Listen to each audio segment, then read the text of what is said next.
The next workflow we will talk through is bulk approval. So this is dependent on your user permissions.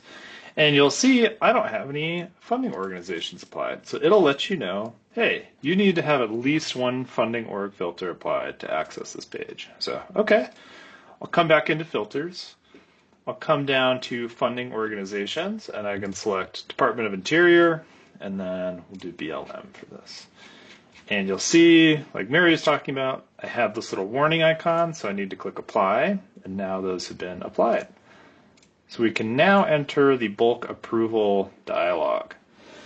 So you'll want to make sure that you're in the correct fiscal year, which it should auto-select for you. But you can also see there's other fiscal years in here. How this works is you select individual features row by row, or optionally you can select all of them using this checkbox up here. And then you can select which approval dates you want to apply. And this will depend on your permissions, like I said, like if you're a regional approver or an agency approver, things like that. So I could put in a couple approval dates here. So let's just say we'll mark these two as approved. It'll say, great, all valid rows have been approved. Continue. And you'll see now there are those two dates that I just updated.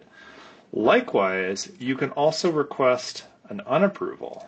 So you can click this request unapproval, and it'll go ahead and process that request for you.